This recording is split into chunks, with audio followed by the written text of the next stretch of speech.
And just like that, an era comes to an end as the Atlanta Hawks are working with Trae Young's agents to get him traded away from Atlanta, which raises the question, what is the legacy of Trae Young with the Hawks?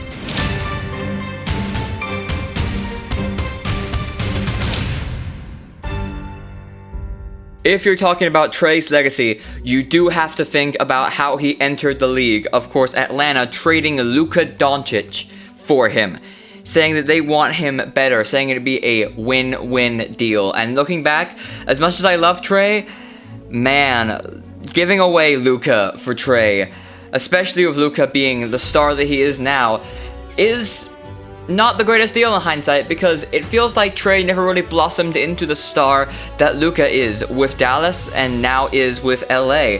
He just isn't the name that Doncic ended up being.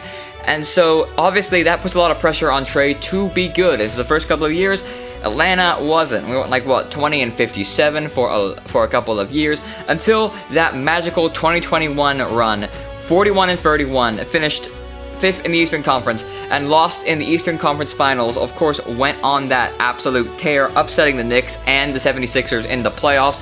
Trae Young really made a name for himself as this absolute villain for the Knicks and helping the Hawks to this improbable playoff run that was really off of Trae's stardom. If he doesn't get injured in the Bucks game, game 3, if he doesn't get injured against the Bucks, questions can be raised. Were the Hawks able to go all the way? Could they have beaten Milwaukee with Trae and maybe even gotten that chip with him? And how different would the world look if that was true? But ultimately, Hawks don't win anything past that, really. We dwelt in the play-in constantly for a couple of years, and here we are in 2025. We're 17 and 21 as of time of filming. We have a game against the New Orleans Pelicans tonight.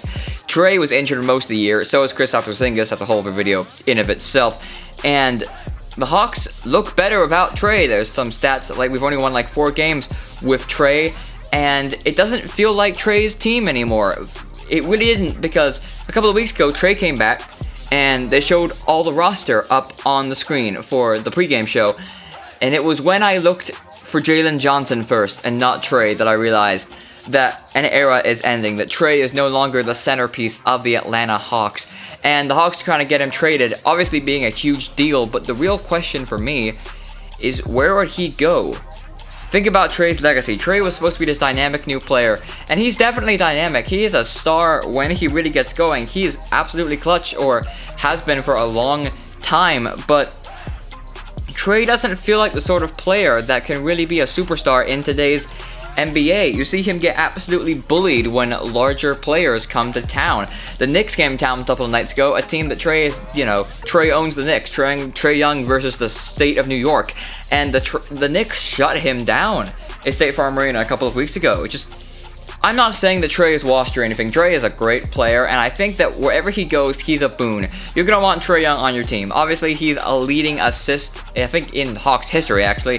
Trae is phenomenal at getting other people the ball, and he really can, if he gets hot from the free, he is an absolute weapon. But ultimately, Trae isn't the sort of, I don't believe that Trae is the sort of star that can lead a team to a chip, at least by himself. You need to pair him with a Giannis, or a Luka even. He is an excellent player to help your big star.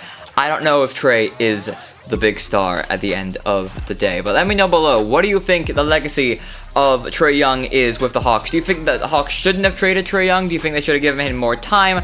What do you think about this whole situation? Let me know below. Make sure to like, subscribe, and I'll see you in the next one. Thank you so much for watching.